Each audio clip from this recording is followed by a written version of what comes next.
All right, so this video is going to be just about, I guess, like Nano QA productivity, checking on, Nano workloads, the amount of nanos done per day. I was doing some auditing today, and I noticed that an agent did like 10 nanos a day in a full 8-hour day, and I'm like, these are templated responses. You should be able to get like 10 in an hour done.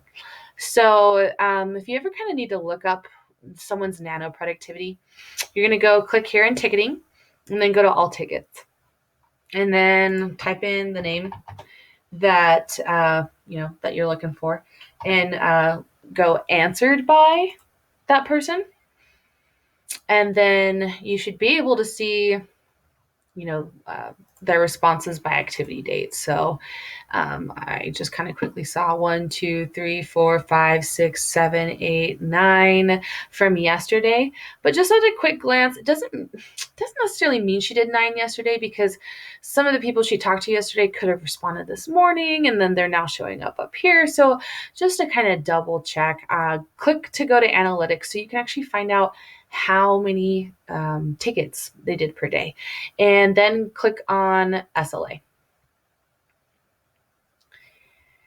Service level activity, I think, is what SLA stands for. But then you're going to scroll to the very bottom of this page, and right here, select the date time frame of what you want to look at. You could look up, recent 1 day or recent 3 days, or do a time frame customized, and then show all, and then click export. And when you do, in your download folders, you'll get this agent performance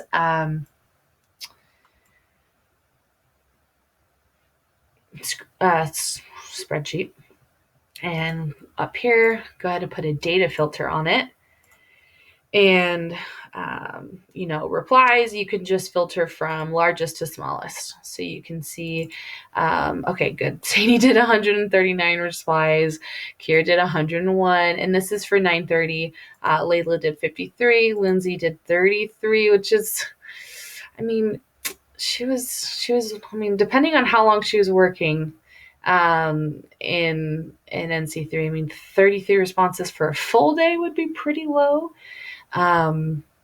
Because we're having people that work, 8-hour shifts do 139. So this just kind of shows for the day how many had they assigned, how many they had open, how many they had replied to, and then of course how many they had closed. So the replies, of course, you can reply to a couple different, like the same person. You can reply to the same person a couple times and still not close it until the very last response. So these are how many contacts she closed or resolved and kind of got to the end of the conversation. And these are how many, back and forth replies she did. So it looks like she was, pretty productive. And that's kind of exactly what I, was saying earlier. Just because we only count 9 for yesterday doesn't mean she only did 9. It just shows based on chronologically like what she responded to.